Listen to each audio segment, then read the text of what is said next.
This week on Amazingly Terrible, we are watching Tailspin, episode 59, The Ransom of Red Chimp. Thou may profit within the moment. Were one to rotate. Rotate. What? What the hell is that from? I don't even care. You're listening to Amazingly Terrible, the podcast that's cool because it buys Sunny D! Oh man, just like your mom. Dude, I used to love that shit. That was the fucking best. Like, yeah. I mean, it was just chemicals and it was orange. Like, it had no fucking orange juice in it. Yeah. Like, And I know this that's Kool-Aid. is the like consistency of milk, but it tastes like orange. We're that podcast. It's like you look into the podcast fridge and you're like, Marin, Greatest Generation, Brother, My Brother, and Me. Amazingly Terrible? You got Amazingly Terrible? That's right, my mom's cool. Yeah. I will fuck you. Your mom has super poor taste. Yeah. God. I always thought Sunny D was like the step before you actually got to orange juice. This is like the byproduct of actually making orange juice. It's definitely purple juice. We can sell this. Yeah. It's all the stuff they took out of the frozen, dehydrated orange juice. Right. Yeah, exactly. Oh man, I miss those old juices that came in a can. Donald Duck orange juice. Oh, Yeah. did you guys ever get the Cranberry concentrate? juice cocktail. The concentrate stuff from the freezer? Yes, absolutely. Well, that's what we used to make Psycho juice out of. Is that what it was? It was like Okay. that. It was like that mixed with Sprite and Kool-Aid. No. Crystal Light? Because everyone's parents had Crystal Light in the house. it Oh seems my like. god, yeah, In why? the 90s, that's right. Yeah, that's right. I still have it, by the way. So when you guys get here, I've got all these different Yeah, flavors. dude, is it that ancient ass like oval shaped fucking thing? No, it's not the tubs. That would be absolutely ancient. No, they still make them. So I've got all different flavors. I am totally embracing being a '90s dad.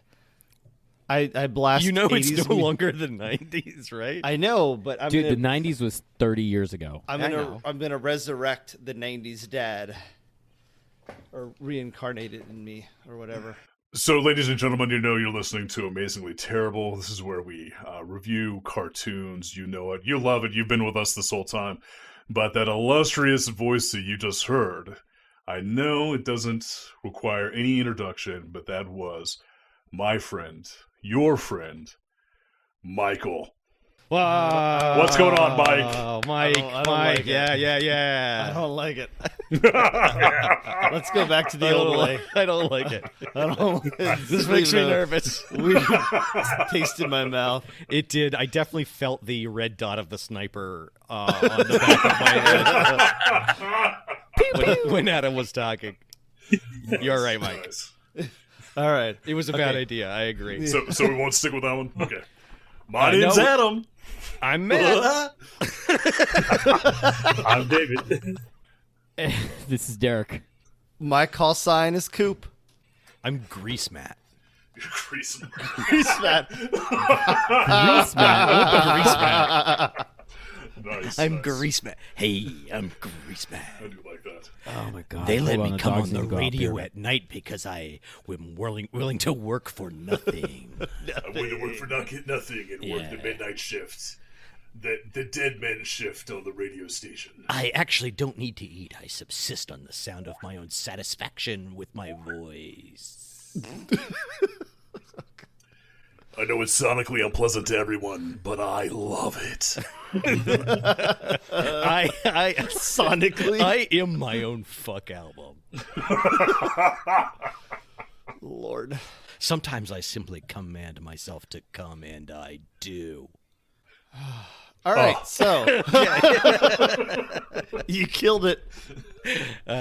It was already dead. Anything going on with you guys this week? Do we want to do Let's do some more Marin? bro or do we love. wanna- So my cat shit and vomited all over the house today. And because I work from home, like I dude, got to that sucks. hear I'm sorry. every time she was throwing up, and she was like doing these terrible little drip shits. So there's like little dots of cat shit all over my apartment.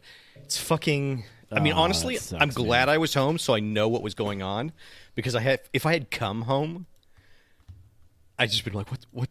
It's gone insane in here. Oh god, that's a fucking joke right there. I missed. What's that? It's just, we're gonna make this a sex album, and you just went, if I had come home, and then pause for dramatic effect. I'm like, Well, yeah. Because that's where David has to input the drip sound effect. Yeah. He's got to do the grease man. Drip. Yeah, grease man. Fucking The grease man. disgusting. That. Thinking back, I'm like, that was it's like a fever dream. That was a thing that happened. That man had a job. People called into that show. Yeah. Well, wasn't that the same radio station that like suddenly turned into a mariachi station? Yeah. HFS eventually just suddenly flipped over to like, being mariachi music. Overnight. Just So suddenly great. was mariachi music. they absolutely did, dude. We used to listen to the shit out of them back in awesome. college, and then all of a sudden they became like Mexican rock. The end. Yeah. Well, I like to think that the Grease Man actually like got the entire station in trouble in some fashion. No, but he Yeah, was that's well off part the of the- air by then. As part of the lawsuit, they had to turn. Because the lawsuit was pending, so they took him off the air. But then the lawsuit was still pending, and then part of the settlement of that lawsuit is they just gave the station to whoever he sexually harassed. Like all of America. He And sexually then- harassed At least all of the DMV area. everyone with ears. No, they got bought by Clear Channel like everybody fucking else. Yeah. Yep. That's true. And they probably needed to have more Spanish-speaking advertising space. Basically, They were probably like, this station costs more money than it brings in. We will switch everyone over to DC 101 as it has the highest market share. Yep. Yep. There you go. And they were just like, yeah, eliminate it. It competes with itself. Goodbye. Yeah.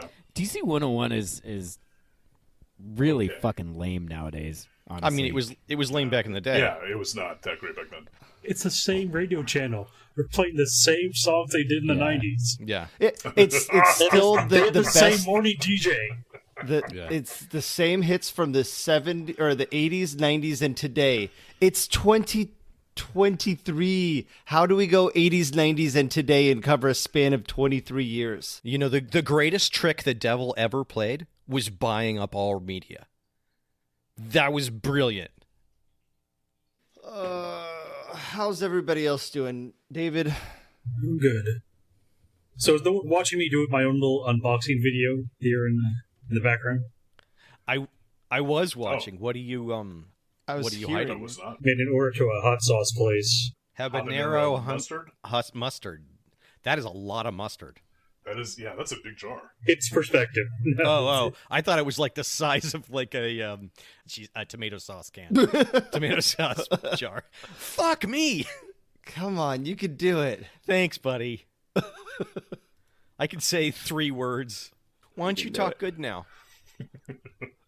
So what are you doing with that hot sauce, David? Yeah. I like hot sauce, and I've liked Pepper Palace for a while. I love Pepper Palace. Nice. I hate that their hottest sauce in the universe, they downgraded it to second generation or second dimension or whatever, and it's in a tiny little 1 ounce bottle. Oh, wow. But you only need like less than a drop. Like you What do they- literally can like dip a toothpick into it and then swirl it in your cheese. What are you swirling in cheese? Hottest sauce in the universe from Pepper Palace. That just sounds like tomorrow at about 10 a.m. after my second espresso, I'm going to be screaming on the toilet. Yeah, speaking of, the doc wanted me to switch to a different type of heartburn medication. So basically, for the past month, I've just been having horrific heartburn off and on. So Sorry, buddy. Well, I'll keep it is what it is. I'll keep some milk here for you. Oh, I was actually thinking just Tums. I can't do Tums. They're too chalky. I've always looked for like pills. I would love it if Tums came in like a coated capsule so I didn't have to chew it because I feel like I'm chewing on a piece of chalk. Would you go the other way? Would you be happier if it came just as like a loose powder that you had to cram into your mouth? That you snorted. Oh, yeah. It's not getting to the right place. I could go for a liquid gel. Suppository. It has to go up your colon to get to your stomach. Yes, it's gonna go in the other way around. Tums is one of those things that, like, you see it when you're a kid and you're like, is that candy? Yeah. It's sort of advertised a little bit like candy. Yeah, and like you see like your grandfather taking it. Yeah, yeah. And you're like, oh wow, my grandfather really seems to like it. That must be good. Right. It's like Kenny. That's how he died. He Yeah. ate too many Tums. Yeah. You're like, is that like Werther's? Is it just like a shitty old candy that they like because they're old? Yeah. Oh, absolutely. Nope. They like it because it's pain relief. They like it because it allows them to sleep at night. That's really what it is. Mm-hmm. You're saying that Tums is the reason why like people got through Vietnam? Exactly. Exactly. Wait, what the fuck?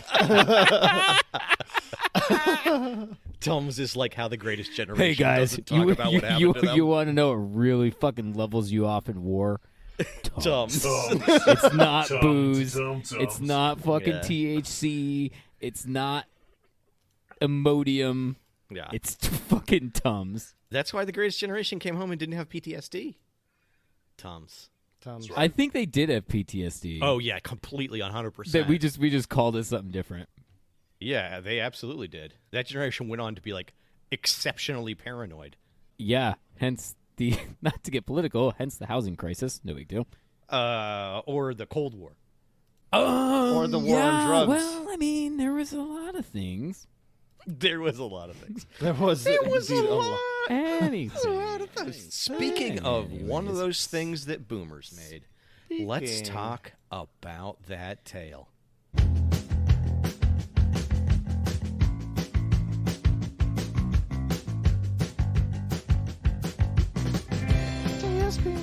Woohoo. No, that was DuckTales. Woohoo. Yes. This show, was this racist? The entire time I watched this, was I like, is this thing, am I watching something that's racist? Okay, we can get the into entire this. fucking Potentially, 22 minutes and potentially. 46 seconds? We can get into this. We'll talk about it. I Because think it's racist. It's a lot more about the original King Louis's depiction Oh my god. and the accusation of whether or not that was racist. They originally wanted to hire Louis Armstrong to play King Louis, and King Louis is not a character who appears in the book. So Disney invented him. And Wait, Louis Armstrong or Louis Prima? Louis Prima is who they went to because they're like, we need a white Armstrong. Louis Armstrong because it's going to Gotcha. look really bad if we cast Louis. Because like they made a plan to do that, and then somebody from the legal department came in and be like, yeah, don't do that. That's how you know it was ultra racist, because this was made back in the day, and they Yeah. said, don't be racist. Yeah. Anyway, so they went with Louis Prima in order to cut off concerns that it would be a racist depiction, and were completely, in my opinion, unsuccessful. Yeah. So those of you that are avid listeners out there, you would have noticed that All twos of you. two of you. All seven Yeah. of you. You would have noticed on the previous episode where we announced this episode, we had said we were going to be listening to episode 59, Road to Macadamia. And the issue has popped up that Disney has taken down various episodes of Tailspin that are somewhat problematic. And one of the episodes that came down was episode 32, Last Horizons. Play on Lost Horizon. Yes. It's like pre-World War II Asian nation called Pandala that's visually looks like a Chinese culture, but actually has like a lot of Japanese cultural elements to it. And it's like this weird fictitious mashup of those two countries. And in the episode, they essentially bomb the shit out of the nation. Whoa. So in Wait, present what? day, they've Wait. decided to take that episode down and not have it as part of their regular lineup. So if you go to What a shame. Disney.com, The Road to Macadamia is actually episode 58. If you go to the Disney Wiki, The Road to Macadamia is episode 59. And if you go to IMDb, The Road to Macadamia is episode 60. Interesting. Because there's also one. So some of them they've kind of suppressed. There's one that only aired twice. Yeah, and they cut that one completely, and that was Yeah. Flying Dupes. That was supposed to be like the very last episode. Yeah, that was episode 65. And it aired once in the original run, and then it aired in error because Disney at that point was like, no, we've really, really fucked up on this one. What did they do with it? What was it? They just don't release it anymore. But they aired it in error in like 1998. Right, yeah. What was the subject matter on Terrorism. Terrorism, yeah. Yeah, it's just terrorism. that? Oh, wait. The Tailspin people were doing terrorism? No. That would be great. The episode was banned because it actually depicted terrorism. Yeah, So, Kit Clown Kicker's like making a bomb. yeah. Oh, that's awesome. The High Marshal of Timberia from Cape Suzette is getting a goodwill present from Baloo. And Baloo is unaware until the end of the episode that the package contains a bomb. Oh, man. I thought Baloo was committing terrorism. Yeah. No, Baloo had a suicide vest on, and he ran into Oh, man. Kit Cloudbuster. Kit Cloudbuster. I also had an extra special assignment. Yeah, that's right, listeners. Yes. This is what it's like working with me. I assigned everyone the extra duty of watching Porco Rosso. We've got to stop that Porco pilot. How many of you did it? I did it. I did. I have now watched it twice in the last week. Yep. I was mentioning this to Matt when I signed on. I had never seen that movie. I know it has come up in conversation a couple of times, and as somebody who is a girl dad and actually an aviator in real life, I was like fucking crying at the end of it. Yeah. That movie was awesome. That's like top 10 movies for me now. Like, I'm going to watch that, like, every couple months. And the second that my daughter can understand it, we're going to watch Porco Rosso or Porco Rosso or whatever and it just, yeah. Fucking seaplane pilots, awesome. badass motherfuckers. You know, like, it was, I had no idea it was going to hit that hard. Holy shit. Like, Yeah. It's awesome. It's awesome. That film really sneaks up on you, I think. I think if I had watched it before we had adopted the kid, I would have been like, yeah, that's a cool movie. Like, you know, like, do you guys remember Crimson Skies, the old video game? Kind of similar in scope to kind of the air vehicles that they had, you know, Yeah. the planes with the cool designs and everything. But, like, for whatever reason, like, the scenes where she's like, you're not a pig, you're a good person. And I'm just sitting there, and it's just like fucking giant shells hitting my chest. I'm like, fuck. It was awesome. Oh, it was awesome. Like I said, I watched it again today because I was like, I really love this. You know, the first 5 minutes of the movie, they have these cool planes, cool designs. He's out there flying around, and then they talk about like the whole like all pilots go to heaven and stuff. Dude. The fucking best. Waterworks. Nice. Wow. See, I didn't I'm realize very it was pleased a, with that outcome. What's I that? didn't realize yeah. it was a Studio Ghibli film. Like I thought it was Oh, yeah. actually an entirely different studio that made it. And when we put it on over here, this is actually the first time I watched it as well. Nice. And the Studio Ghibli theme came up. I was like, oh, I didn't. The realize motor this was says another one of them. That's Ghibli crazy. on the friggin' goddamn valve covers. Yeah, once Like once when you he goes actually to the look at it, Piccolo yeah. shops, you're just like, oh, I guess Ghibli made racing airplane motors and then Japanese films. No big deal. That's He's a huge aerospace enthusiast. He's done multiple. Oh, is he really? Oh yeah. It's one of his Oh, nice. like total fetishes. Nice. What did you think Yeah. about him? No, I liked it a great deal. I really enjoyed it. When it first started up, I was like, oh, this is totally Tailspin because there are animals that are flying and beating each other. I can't believe they ripped off Studio Ghibli. And then I was like, when he pulls into the actual bar, I'm like, wait, he's the only pig. What the fuck is going on? Yeah. And it took a while for them to actually like reveal about the curse and all that stuff in that particular scene. But I was really digging it. I really thought that the idea of a giant pig man walking around pre-World War II Italy, being hunted by the secret police, and them not being able to find him was funny. Was what? Funny. It's kind of hilarious. Yeah, there's like an inherent. He doesn't blend in, you know? Yeah. Yeah, like when Ferrari meets him in the movie theater. And he's like, oh, hey, I knew it was you. And you're like, dude, Yeah, no he's shit, the you knew it only, was him. like, 280-pound pig wearing a fedora and a 3-piece suit. Right. Yeah, I love the way the film treats the fact that he's a pig because everybody's completely chill with it. And yeah, they're just like, yeah, dude, you went off to the war and you became a pig and then you came back. Yeah, but can you imagine if That's you it. heard something like that? If you heard like word of mouth, like, yeah, dude, I met this man. He was a pig. Like, would you be like, Doesn't what? matter. Like, The film was amazing. It was beautiful. I agree. I fucking love it. I love it. The flying is great. Like the shit he talks about, like the fact that like Theo, like he doesn't want her, and then he just like reluctantly allows her to tag along, and then it's very clear that he becomes her parent and guardian. I mean, you guys can't do this to me every week. This sort of shit is deep. Nice. I love it. I love that there was a great personal connection. That's good.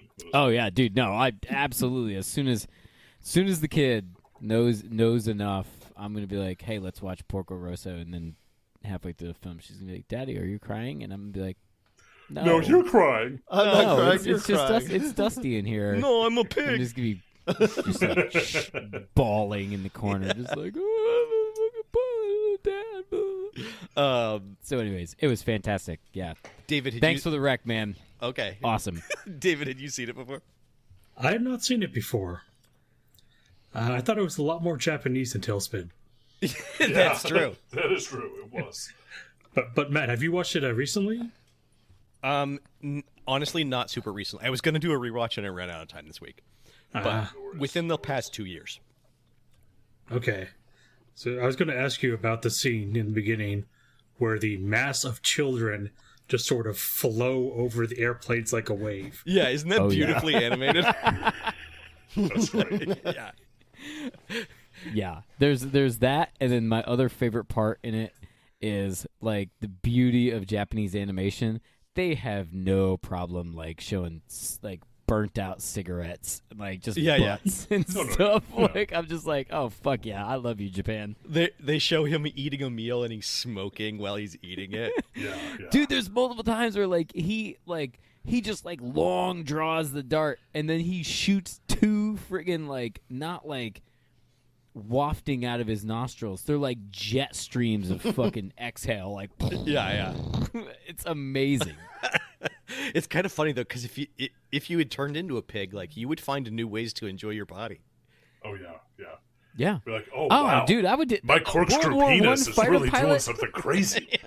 Fuck yeah, dude. The part that really got me for this was close to the beginning when he does the first shoot down of like the first pirate gang. Yeah. And he yells out to them, "Give me all of the money, but keep But a little save bit enough to repair save your enough to plane." fix up your plane, because I still got to work, so you still got to work. Right. He has So keep a little bit of cash to get back up in the air." He has a symbiotic relationship with them, so where like he keeps them in business, so that he can still he still has a cushy job. Don't want to deplete the herd like we did with the beaver. So I have one question at the end of the movie, right, where Theo kisses him, and then he's going back to his plane to divert essentially the fascist Italian Air Force, and then Curtis goes off. Did that break the curse, or we don't know? Okay, so we don't see his face after she kisses him, and then the American looks back at him and says, well, your face, come back here and talk. And he's like, nah, don't worry about it. We gotta go. Yeah. We gotta go fly off.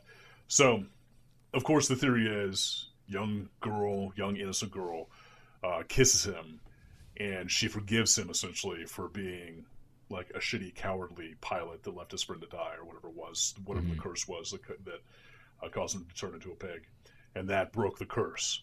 My theory is he got his ass thoroughly kicked by an American. And that broke the curse. Yeah, right. I never like Because from that's the movie. definitely I worked didn't. in all the wars we've fought. Well, I was thinking, like, as penance, he just gets his ass completely handed to him. Not necessarily by an American, but just gets the shit kicked out of him for the first time since he became a pig. And then now, like, the universe is like, okay, we'll forgive you now. You just got the tar beaten out of you. I never took it as like he became a pig because he was cowardly. I think being the pig is that it's like a choice about about his character, that he like embraces sort of like corruption and disassociation and not connecting with anything, and he goes through an emotional journey to realize that he needs those things in order, to accept those things back to his life so he can be a human again. Yeah, because the circumstances make it seem more like it's survivor's guilt. Oh, is yeah. what's changed him. Oh, absolutely. Like his best friend was killed in that dogfight. Yeah, because he was the one that called himself a coward for flying away when his best friend was on a dogfight. Yeah, I mean, this is. I think he has PTSD. Yes, PTSD. Yeah, exactly. That's PTSD. And what cures PTSD? Getting into a fist fight with a famous American actor who's also a pilot, so Tom Cruise. Right. He realigns your thetans, and then bam, you're out of it. Oh man, I just want my thetans all in a row. The movie was top 5 aviator movies ever. So I watched the Americanized dubbed version instead of the No judgment.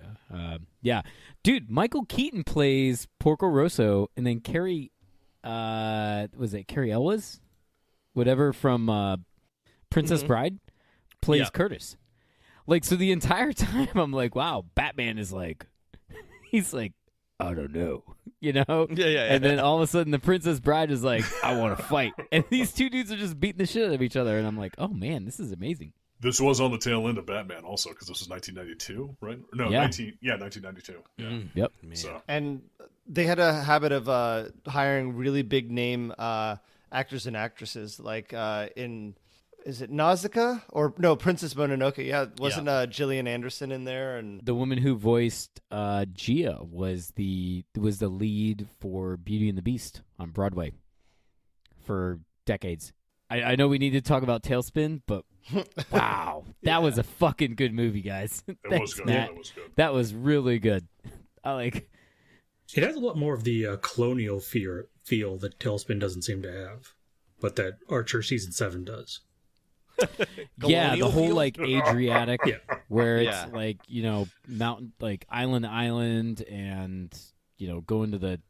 You're right. It's a very, very turn of the 20th century kind of expeditionary. It's his only film that takes place in an actual location on Earth, and like the positions and where the action is supposed to happen, like makes sense within the plot. Yeah, it's in the Mediterranean, Yeah. whereas Tailspin seems to be taking more in the Caribbean. Actually, it's supposed to be in the South Pacific. So let's get into it. Let's get into it. So, Okay, Oh, let's we talk are- about this trash ass cartoon. Yay. Tailspin first aired in 1990 on the Disney Channel, and it aired as part of the Disney Afternoon throughout the 90s.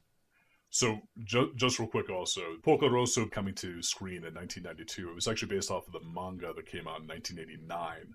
So the manga does predate Tailspin, so there is still like a possibility or likelihood that Tailspin was a ripoff Yeah. of the manga. The manga was Hikote Jidai, or The Age of the Flying Boat, and it was put out in 1989. So that gets into the influences. So the series was largely developed by Jim Mangam and Mark Zaslav. Mangam? I think I'm saying that correctly. Magan? Magan. That's Magan? probably Jim Magan. Jim spelled with a Y, which I haven't seen Y, before. yeah. Jymn. They used essentially exactly the same creative formula as Rescue Rangers, which is existing characters plus existing TV show plus theft. Sometimes, some crimes. Oh my Slipping god! through Tailspin. Yes. And the Tailspin. concept was to combine the 1967 cartoon The Jungle Book with a 1982 show called Tales of the Gold Monkey. Adding to the list. They fully The Gold Monkey, nice. Yes, they fully lifted the entire plot of Tailspin and the central conceit of Tailspin from Tales of the Gold Monkey, which is about a pre-World War II pilot in the Pacific who is running an air freight shipping business and is mixed up in like the geopolitical events of the time and mostly spends his time drinking. So they also claim they took inspiration from the Hayao Miyazaki's anime from 1989, which Porco Rosso is an interpretation of Hikote Jidai, and was I developed. think they took all the things from Porco Rosso. There is a lot of similarities. That's why I wanted us to watch it. There's a lot of similarities. That was developed into the animation Porco Rosso in 1998. So technically after when Tailspin was first created, but not when it was kind of popularized, because it aired in 1990 but it didn't have mainstream distribution until Disney Afternoon. Well, Disney is well known from pulling from Japanese animation, turning them around. Like The Lion King, from what I understand, was an anime movie, and then Disney turned around and made it theirs, and then bought the studios so that they couldn't sue them. That is the theory.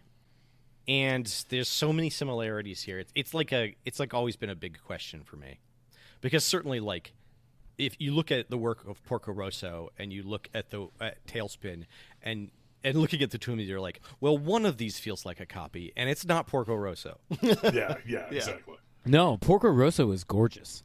Yeah, Like Tailspin was Bud Light. Well, Tailspin was good for an American animation, because it still had like the backing of Disney behind it, so it did feel a lot like maybe not as good as DuckTales, but yeah, like probably up there, like in league with Yeah. Rescue Rangers. they're milking the same cow, just later. Did Did Launchpad have his own show? No, he had Darkwing Duck. Yeah, he was more of a main character in Darkwing Duck. That was his spinoff. Okay, because I feel like they could have done a better job if they had have just done like Tailspin, but with Launchpad and with ducks instead of Jungle Book characters. Well, they do. I mean, Tailspin is actually set in the 1930s. They don't go into it a lot, but they don't have technology above radio. Well, the problem is their planes are 40s technology. We'll get into that. In Bygones, the episode Bygones, they did say that World War I had ended 20 years ago. Yep. So it's like late 30s. Yep. It's 1938. Oh, really? Yeah. Interesting fact about Porco Rosso, it was originally intended as an in-flight movie for Japan Airlines. Oh, yeah. I did know that. I saw that. And they gradually grew it into a feature film, and Japan Airlines still stayed heavily invested in it because they believed in the product. Okay, let's talk about Tailspin. So our primary characters is Baloo, the sloth bear from the Jungle Book. He's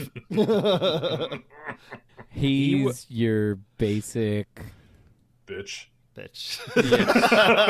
I would not fly with that guy.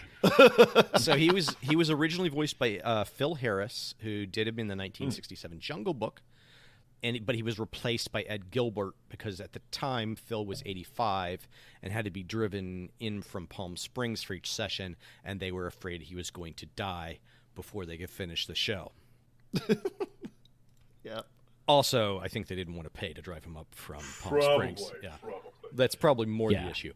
Baloo is the pilot of the Sea Duck, which is a modified version of a Fairchild C-82. And by modified, I mean reimagined.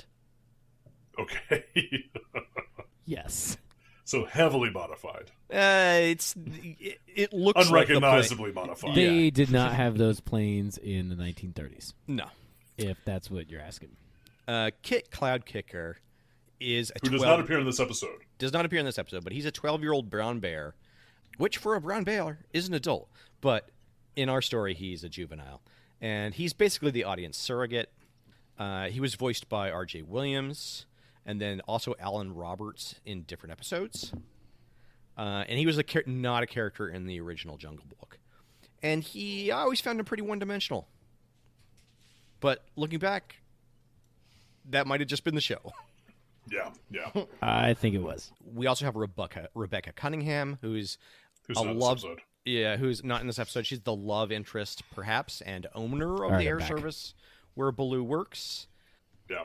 Because she bought his debt. He used to own it, and now they own it. Their relationship is based on Sam and Rebecca from Cheers. Was Rebecca the name of Christy Alley's character? Yes. Basically, it's a will they, won't they kind of dynamic. She was actually voiced by Sally Struthers. Oh, nice. Oh, really? Cool. And finally, we have Louis, who's voiced by Jim Cummings. He's another character from the film Jungle Book. He is a racist stereotype voiced by Louis Prima originally. Yeah, originally voiced by Louis Prima. Yeah. Voiced by Jim Cummings for this series. Yes. And Louis Prima's wife sued Disney for unpaid royalties to Louis Prima, and also for, what was it, copying his voice or creating an impersonation of his voice. So Disney settled out of court, and since that settlement, they actually stopped using King Louis in any of their other representations. So Jungle Book 2 in 2003 did not have King Louis in it. Which was a smart decision on a lot of levels, it sounds like.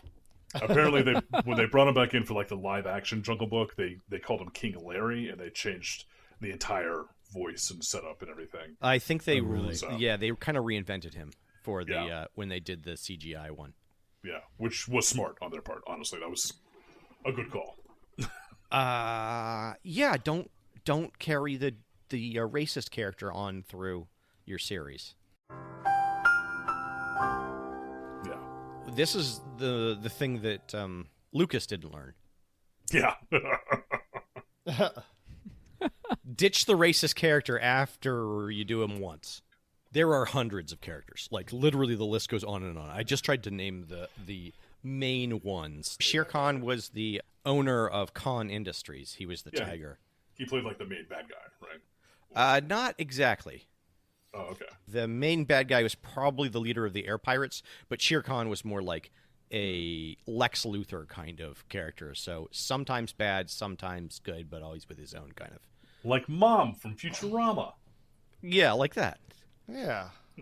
So Disney developed a film called Plunder and Lightning to pilot Tailspin, and this was cut into the first 4 episodes. And then 65 episodes were created in total as one full season. And 2 have been redacted. Yes. So for our previous conversation. Yeah, and that final episode aired once in 1991 and once in 1999, just before the millennium. Okay, its reach throughout pulp culture, it was released on 3 DVD volumes, which I believe have all the episodes, even the terrorist ones. There was a comic that only ran for 11 issues. There were 3 video games that were developed on the show. Seriously? There was 3 video games? Yes, Disney. Yeah. Damn. Well, yeah, I guess that's true. Back in the SNES days? Yeah, so there was a shooter for the SNES and then 2 platformers for the Sega Genesis and the TurboGrafx 16. Nice. Yeah. TurboGrafx 16 was spelled with an X. No big deal. It was spelled with they misspelled graphics. They put an F in it. Yeah. No PH, just FIX. TurboGrafx. Fix. And that is the history, some of the history of Tailspin. Woohoo. No. No, stop. That's DuckTales. Woohoo. So let's get into the episode. So let's get into it. Let us put our penis right into this bear. That's right. Wait, what are we doing? What am I doing? It's called bean sharing. We were going to be watching Road to Macadamia, but instead we watched the Ransom of Red Chimp, and quite frankly, I feel like Ransom of Red Chimp was much more amazingly terrible. It had only half the characters in it that you would usually see, and the entire show is basically just about a thirsty, elderly, Yeah, an elderly orangutan. aunt. Yes. Who can fucking rage in a plane and who is just who's non-stop rich. fucking sexual assault. Yeah. Exactly. That's really all it is. Yeah, it was, we'll get into it, but it was distasteful. Yeah, and also the plot was ripped from another property. It's was it it's really? like an homage, yeah. So the opening credits look fucking amazing. Yeah, it's followed the Disney Afternoon checklist which is great song, super catchy. Uses footage from a bunch of different episodes, expertly timed and cut, and then features cross-dressing. Yes. Prominently. Of course. That really is the case. Like every single Disney intro, you have to have some cross-dressing in it. Yes, the characters have to dress and then perform as like cabaret dancers at some point. I actually wanted to point out the title card of this episode. Nice. Okay. Which is pretty good, and is one of only 2 episodes that has a title card. Oh, seriously? Really? Because I love Nice. title cards. It's one of my favorite. Just the typography and the weirdness. Louis' bar on the island was based on Rick's bar in Casablanca. Of course. And basically is Rick's bar from Casablanca. And we start to see some of the background art, which is fucking awesome, honestly. Like, most all of the background art in this show is great. So Baloo and Louie are drinking, laying in hammocks, and playing tiddlywinks off their fat fucking guts when a radio announcer mentions that Luis L'Amour, who is a daredevil air race pilot, is going to Louis, which is like a very slow news day. Very slow. Well, I mean, you got to think this is the South Pacific. It probably just is. This is the type of news that they get all the time. Right. It's gossip. Just like That's the basically, yeah. locals going on, essentially. But I do got to say, I'm looking forward in 2 weeks to doing this, just laying on a hammock at Mike's place, playing tiddlywinks off my fat ass gut. Yeah, yeah.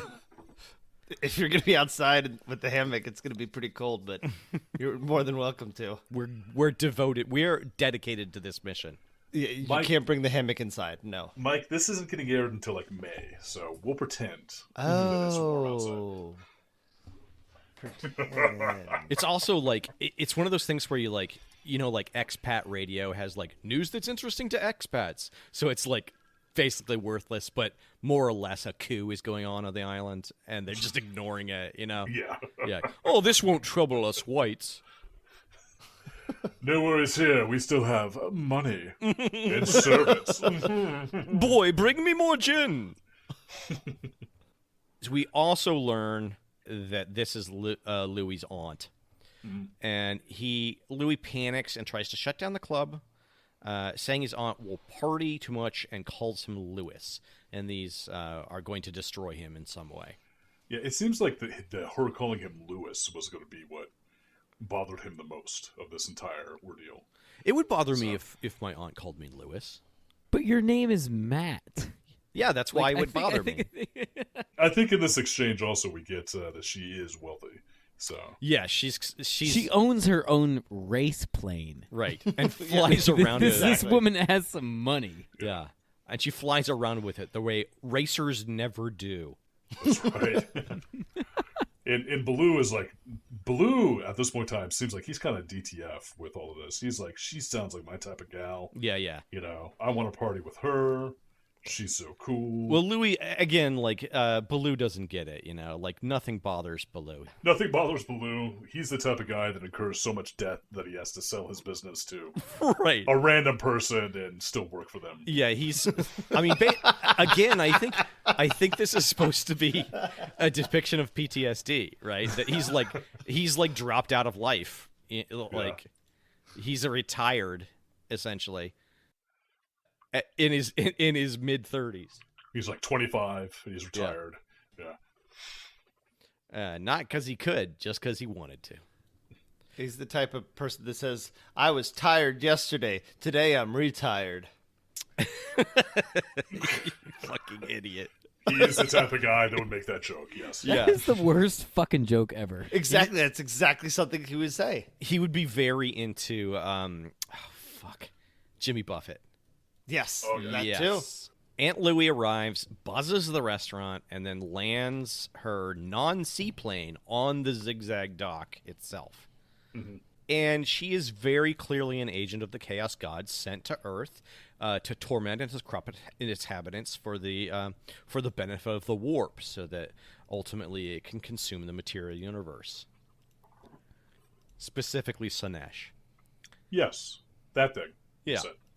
Slanesh. She basically looks like... She looks like if Janis Joplin was a victim of eating the wrong thing in Willy Wonka's factory.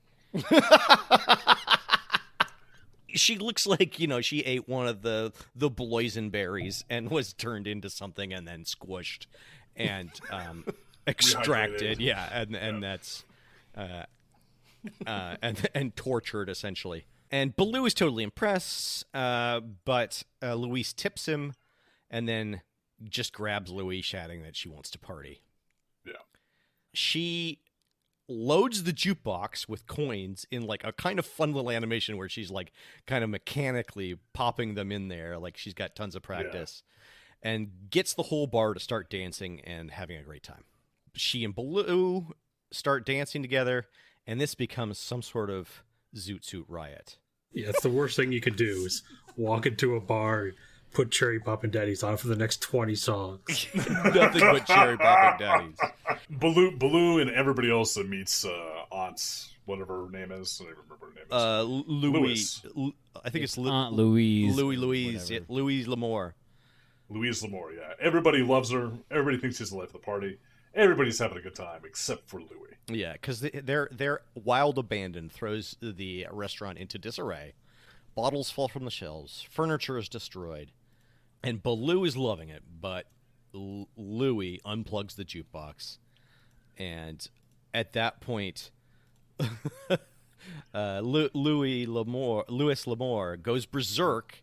She like kicks it up a notch. She starts playing baseball with coconuts. I think she kicks it up like 12 notches. She goes from like 0 to 1,000. Yeah, she's like full on hallucination. Let's start shredding coconuts so we can create fake snow so I can ski, and we're going to start riding chocoboos throughout the entire bar. Yeah, ride down the stairs on our skis. Yeah, and then have ostrich races.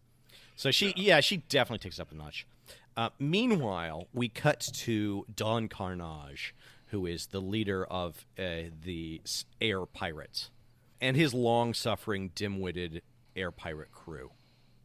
So they're relaxing and shooting down clouds that block Don's sunbathing.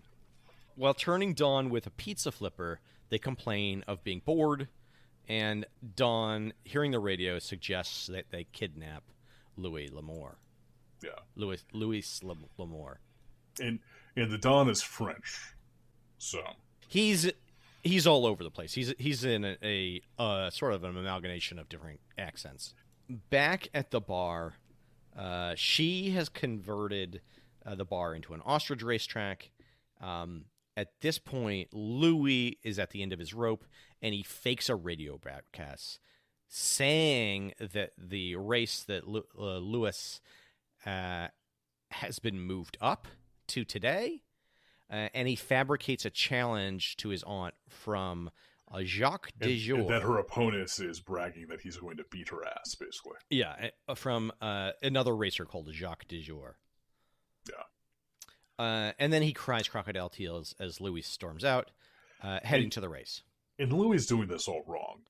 What he needs to be doing is just going through and basically writing up an itemized bill for his wrench aunt to pay. And he just renovates his bar every he's just 2 trying to get years rid when they come out.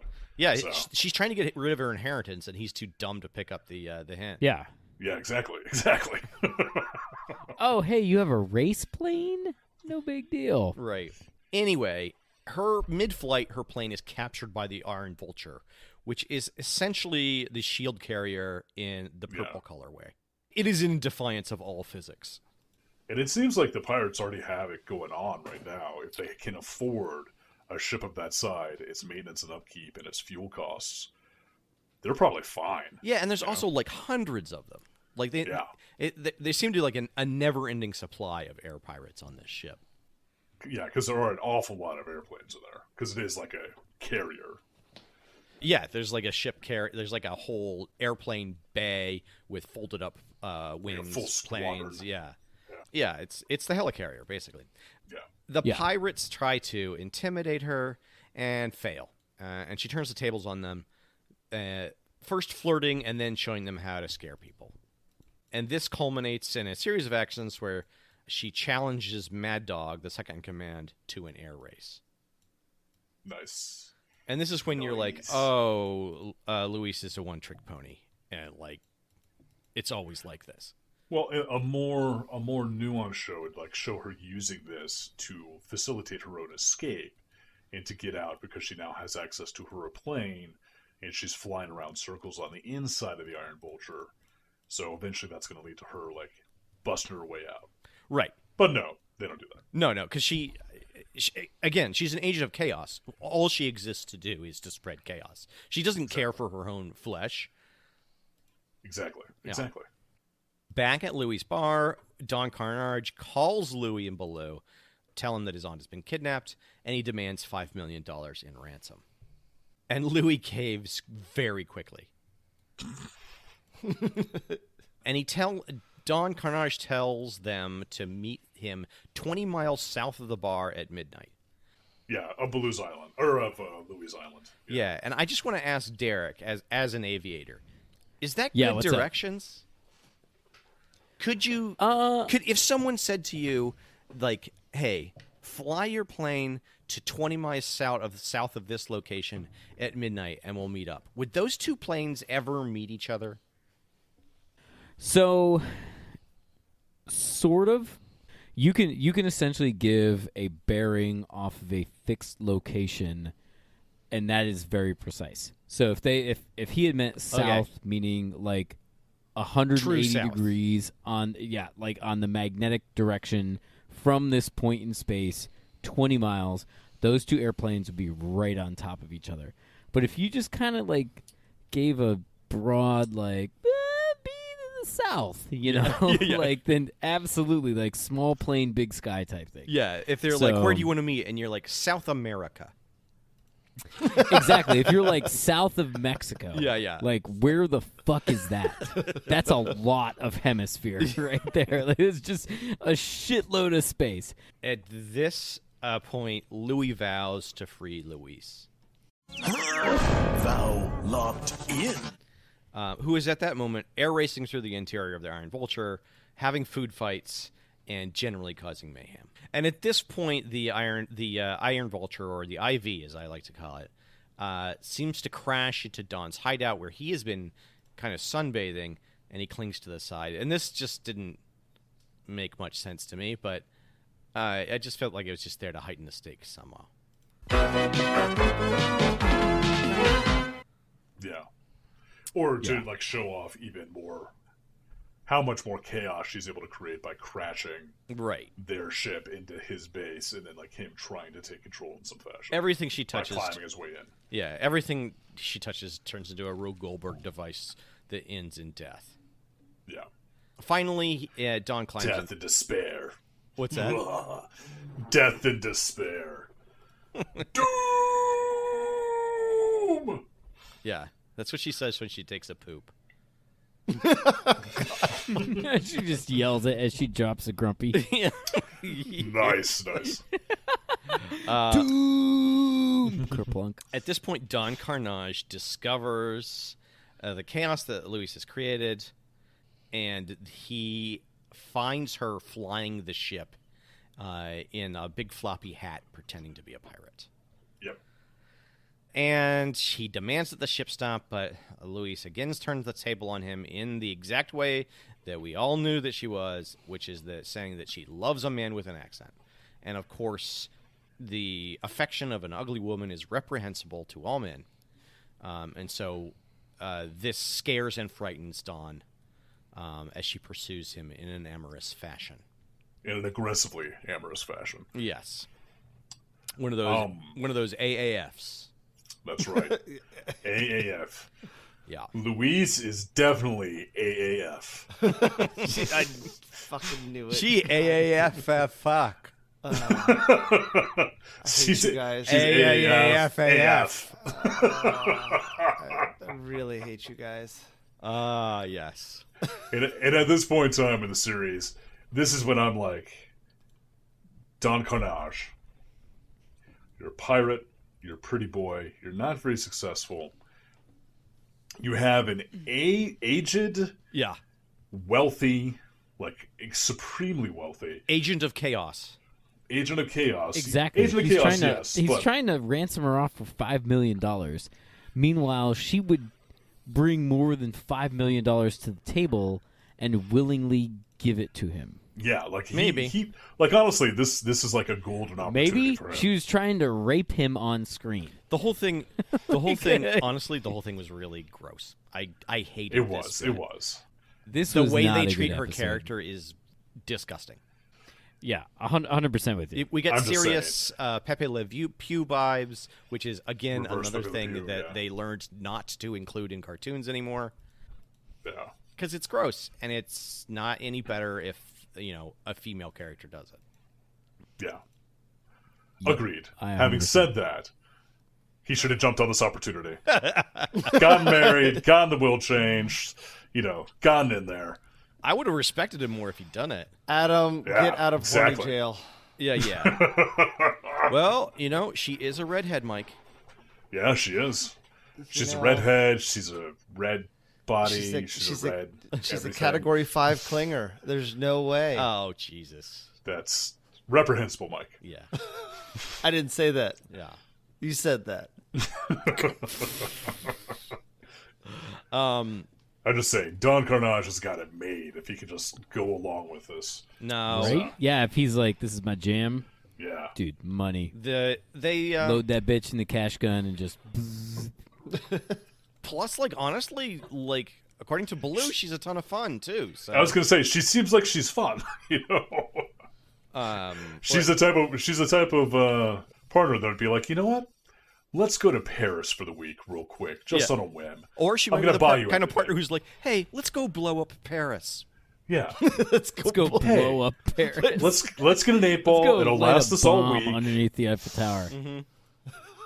Hey, sweetie, have you ever tried meth before? I'm just curious. I'm just checking. I'm just checking because I just wanna just see what your started reaction doing is. it an hour ago, and I have a lab now.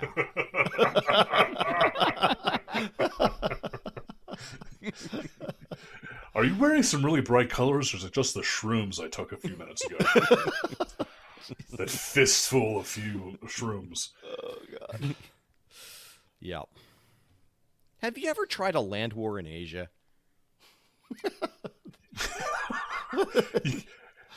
You gotta get on this. It's funny because we're in airplanes. That's the reason why it's funny. Yeah. But they have a comedy of errors style fight, but Luis eventually stumbles into a cage and Don locks it through misadventure. Yes.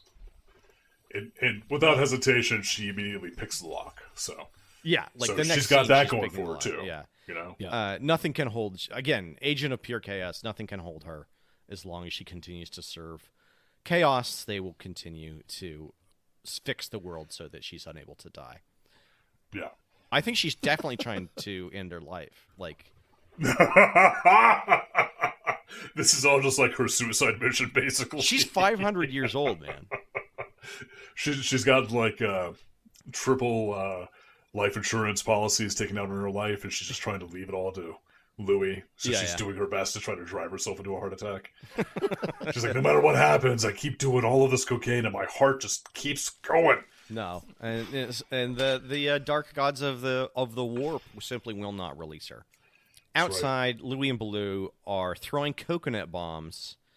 They get on the radio with Don, who demands the money. But at that point, Don discovers that Louis has picked the lock, and again, she chases him comically around the command deck.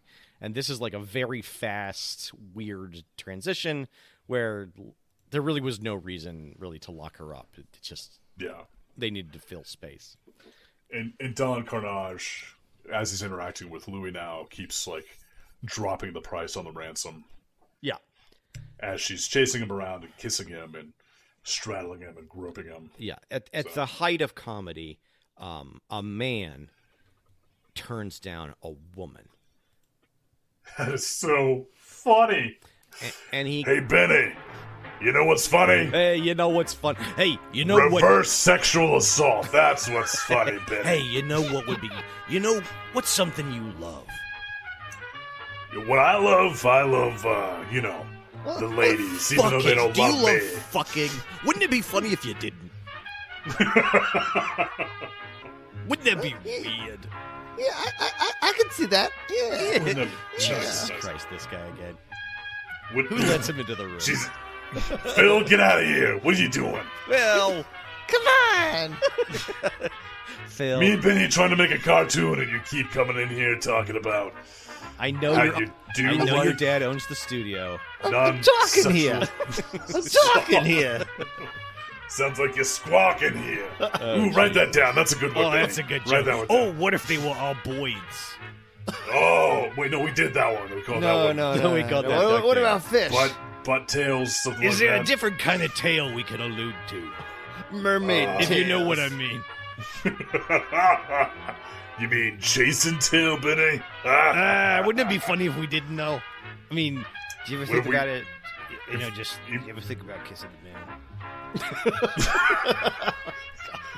Well, Benny, this is roughly the time frame when two men get together. It's not gay. It's exploring each other's masculinity. Wait, what? Now get those pants off. it's not gay. It's a club. It's only gay if you like it. Let's go.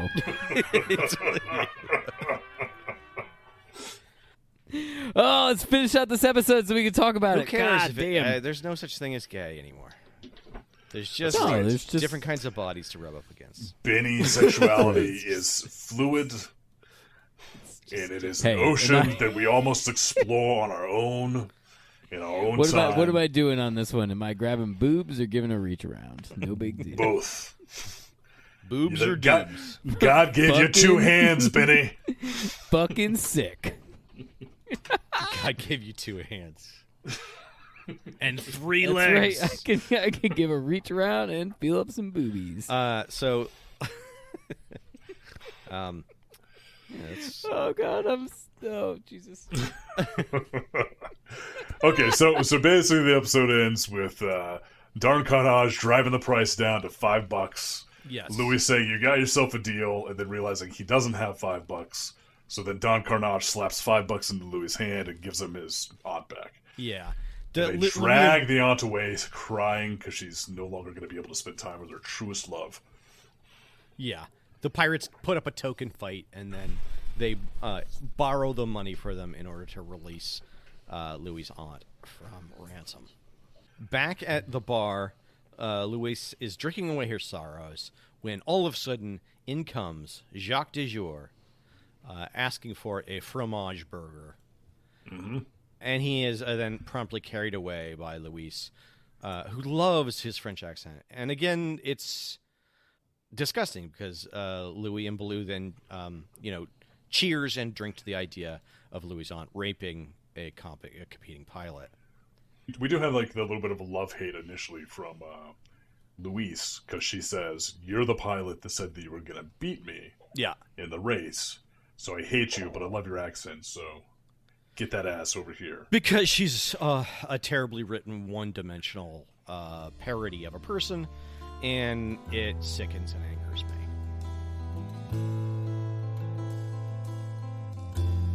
What'd you guys think of this episode? The only solace that I get from this episode is that Louis is going to completely miss his inheritance. Because she's going to jet set around with her new hubby, and they're going to enjoy life and spend all the money, which I think is important.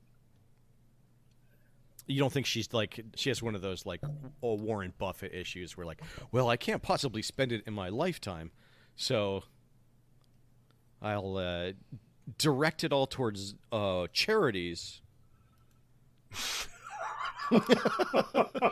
That's not Warren Buffett. That's That's the owner of Bill Gates. REI, North Face. I can't remember what his name is. I think Warren Buffett actually said he would give away most of his money in his lifetime. Oh, did he? Yeah, Okay. he's not he didn't give anything to his kids apparently. Gotcha. I think they live comfortably, but he didn't give They them have billions. trust funds, but he didn't leave them the actual Yeah, the whole amount. there's no inheritance. The difference between $1 billion and $1 million is so significant that It's about a being billion. a billionaire in and of itself is just evil. Like that's the Oh there's no, only dude! no way to get before around that. before I got on Somebody's on the pod been tonight, I was radicalized.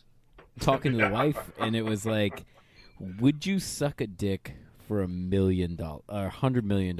And I was like, Yes. Oh yeah, Oh, absolutely. $100 million. That's a lot How of about money. $1 million? Yes. $1 million is still a lot of money. $100 million is where you're at the point where you're like, yes, I've bought an amazing condo in New York to hold my art. Exactly, like $100 million. Where do you want to come? No problem. Like, what part of my body are you jizzing onto? In what Like, just fantasy give me- world are people paying Just $100 give me million $100 million. Dude, for this shit? you know what? I'll do tricks with my tongue. I'll like whatever you want. I know for a fact you suck at blowjobs, Derek. God damn it, Matt! Don't let everybody know that. I want my $100 million. Told you it's in the mail. Fuck.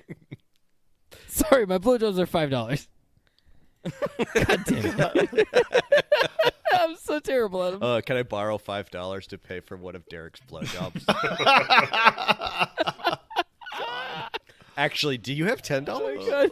Lord. No, Jesus. No, I gotta give out 2 of them. Jesus Christ. I like it. Well, I don't. Well, who cares what you don't like? I care.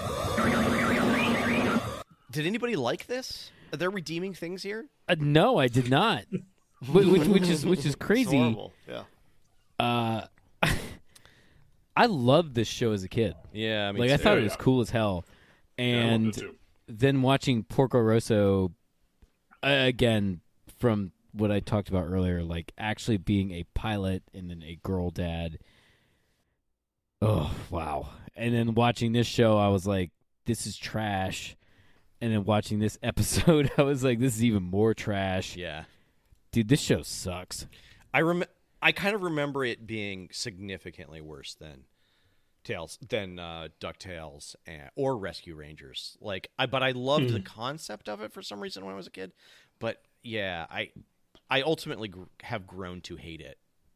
I mean, even the fact that like the head pilot Baloo is essentially projected as an idiot, like fuck off. Like as a fucking aviator, like a professional aviator, like dude, no, no. Person like that, like get the fuck out of the cockpit. You're gonna but kill an somebody. aviator from the 1930s. Yeah. I mean, come on, Derek. 1930s aviator. No, they had to even be better than we were because their shit was unsafe as fuck. Yeah. Like they were just like rotate, boom, wings snap off, boom, game over. I do have to say that when I was a kid, I loved this show, and I was looking forward to watching it again. And I hated this episode, but by the end of the episode, I loved it just for the sheer fact of this was the episode that we got for Amazingly Terrible. And it couldn't have been any more perfect. We only have Yeah. like half of the main characters. It is like a Yeah. throwaway plot line that is horribly misogynistic and sexist and all the random It's ists that are super involved. racist. Well, I think the series in and of itself is kind of racist, just in general, because they have the Louis character, who's like depicted as a He's incredibly Caribbean problematic. type character. Yeah, he's very problematic. So like that alone is a bit of an issue. But then also like, I know it's not at this point in time, it's not super bad to make fun of French people, but you do have like an incompetent French guy that's all like pampered, running the pirates. He's not French. I think Don Carnage is supposed to be sort of like a mix of Italian, Latin, hyper masculinity. It isn't flattering, whatever he's doing, Yeah. I thought it was a clear impression of Ricky from I Love Lucy. Jim Cummings did say that Desi Arnaz was his inspiration for Don Carnage. Yes, So- I read that as well. Yeah. He definitely looked at Dizzy Arnaz. There's a lot to hate here, honestly. It's There it's is. frustrating to come back to it. This episode was really bad. No, this episode was horrible. This Would was also just not deliver on the beauty of its premise, yeah, Right. Yeah. I hated it. No big deal. Hated it. Would I let my daughter watch it? No. It was trash. It was shit. It's fucking terrible. I don't want to watch another episode of it. I mean, never this episode. Send it home. Mike, what do you think? What did you think of this? Dude, it was just awful. There's nothing really good to add. So, Did you see when you were a kid? Do you have any thoughts about when you were a kid watching this? airplanes cool. Like that was the extent of it, I think. Yeah. Okay. If I was watching it, it was like, ooh, airplanes. I don't think I actually paid attention to anything. So That is a fair assessment as a kid. Yeah. David, what are your thoughts and insights here? Oh, I just also want to mention that Jim Cummings also played Louise. The aunt. Yeah. Okay. Yes. Nice. Yeah. Yeah. He does the nice. gender bent Louis Prima, Gotcha. which I would see that show. yeah, is it on Netflix? Louis Prima in a dress. Just dig up that corpse. And Yeah. Throw a dress on it. Expertly cut. Just right in time to the music. Him and Don Knotts. Yeah, no, the pneumatic Don Knotts. Yeah. Yeah. So we have the pneumatic Don Knotts and the gender bender Louise Prima on strings. We could have Bernie style Yeah. And dancing together. we need a third reanimated corpse. Hey, we still have like 30,000 episodes of the show to get through. So yeah, we're fine. We'll get there eventually. Yeah.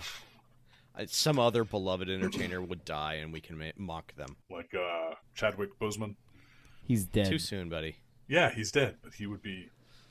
Oh, it's too soon. Okay, well, once it becomes not too soon, we'll bring Chadwick Boseman. Yeah. Into the mix. Okay, good. Just like we could tell you exactly when you turn evil when you hit a certain level of money. Like there's like it's A certain amount of time. it's like when tragedy becomes comedy. $57 million and 86 cents. That's when you switch over to being evil.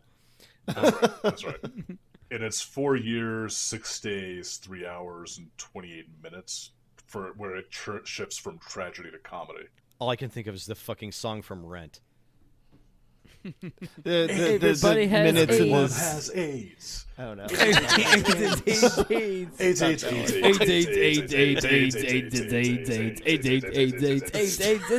Stop it! Stop it! You're making. Oh my God! You're It's making time me to go to lemonade. bed. It's time to go to bed. Fucking goddamn it! All right. Okay, I just want to put this as a warning. This is the first Disney afternoon cartoon that we are considering cutting. What are you talking about? I'm not considering cutting it. You know what's funny is I don't necessarily know if the other episodes are this bad. Oh, you Exactly. fucking weasels! You fucking miserable little weasels! Show some goddamn backbone. I fucking hated it and I want it cut. Fuck this show. I hated the show, and there's no way to know if the rest of them are good, so we got to watch the rest of them to make sure they're bad. We did hear from Derek, but Matt, would you let your Darlist? My Your Darlist. Your darling daughter. is your darling Darlist. Yeah, I would not let Darlist watch this. Based on this episode, I'm not sure I would let her watch the series. This was a big turnoff. Mike, little boy, little girl, would you let them watch this? No. No? Okay. No. All right, sweet. 'cause- And signing off for Amazingly Terrible, I am Derek. This is still a lot more show to go, Derek. Yeah, what Yeah. way to try to weasel out of it? So, Adam's voting to keep it. I'm Derek's voting voting to yes, drop keep it. it. Oh no, drop this shit. I'm voting this to cut. is trash. I'm voting to cut. We got to be ruthless. Mike, join the right side, Mike. Mike, come on, got to be on the side of the Angels. Well, I'm going to vote to cut it, so who Fuck! cares? I'm voting present. We didn't even get to see Present. Cloud Kicker. The whole, one of the biggest premise of the show is the kids surfing on clouds. We didn't even get to see that. I know Jesus. that was got a pretty, enough that was a pretty cool part. You know, watch it on your own time. You know what?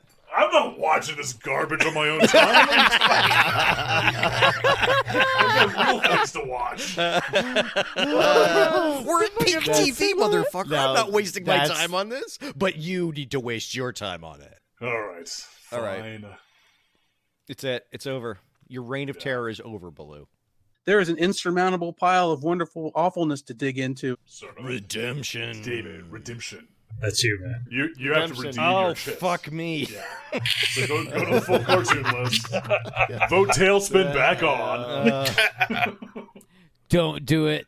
vamp for a little bit while I do some research. Hey, Mike, Yes.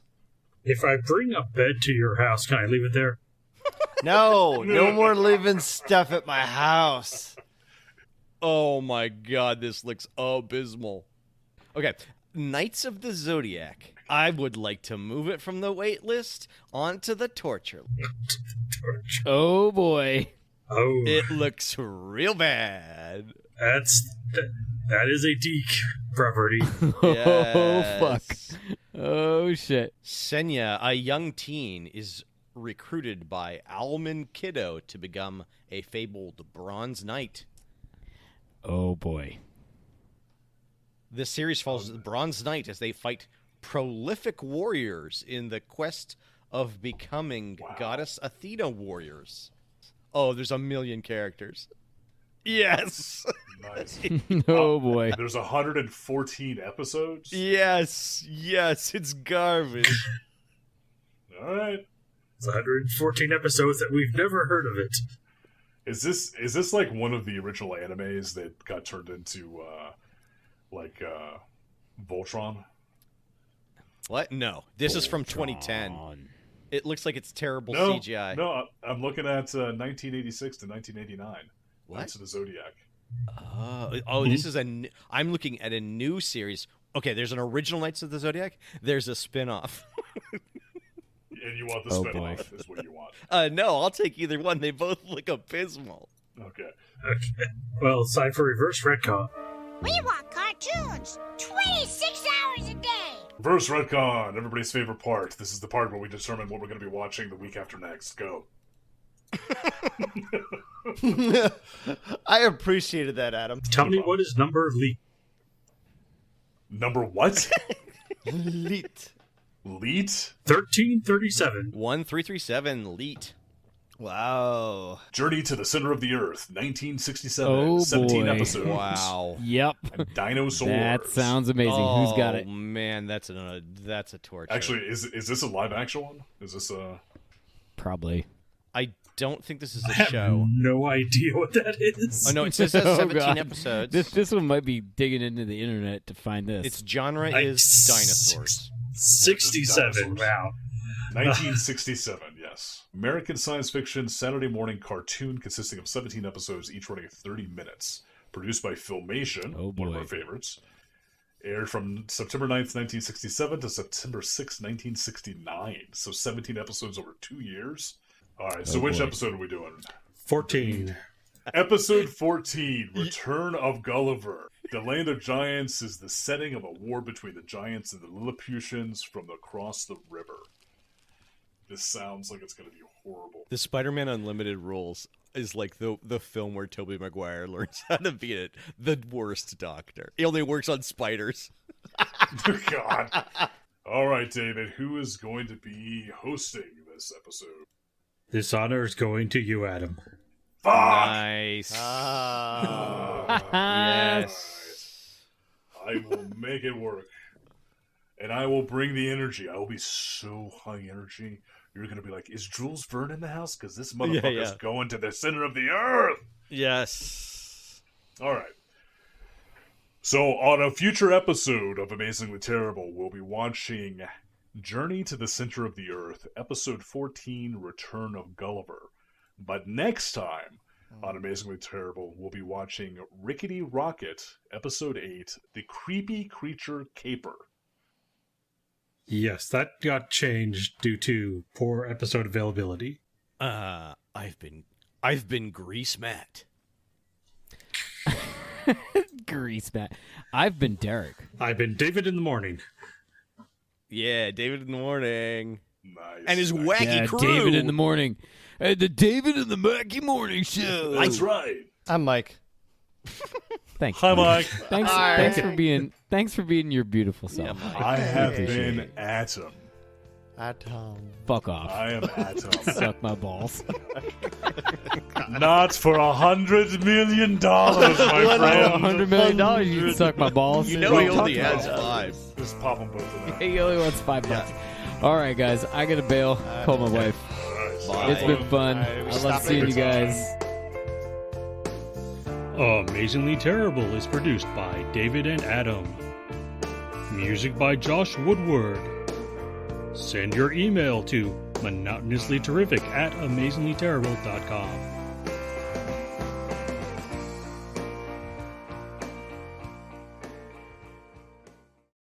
So I was thinking that I had two ideas for what we could do this podcast.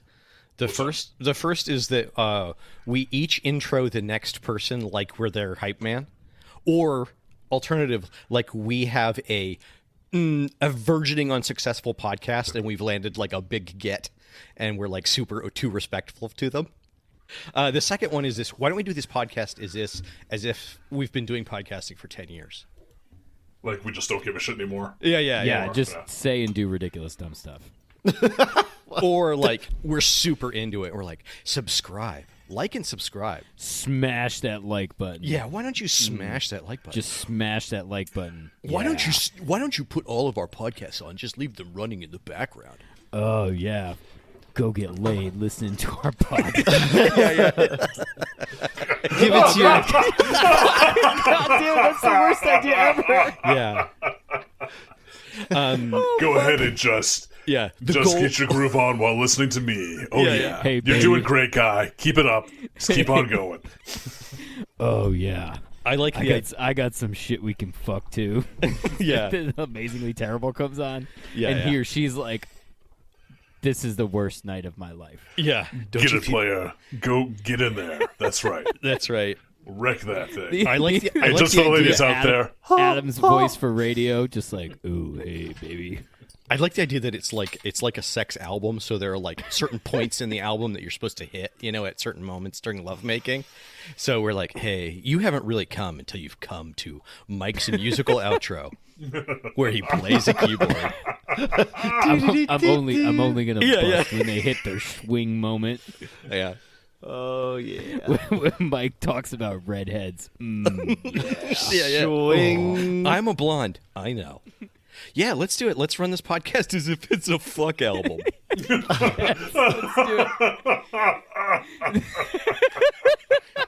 it. Are we sure this is? Oh my god. Yeah. Just Welcome man, I got so welcome many to really Fuck bad jokes. Cast. Welcome to Amazingly Terrible. Even when it's terrible, it's amazing. Yeah. Guess what, ladies? We are podcasting in the nude. Yeah. My balls are stuck to this leather seat. Yeah.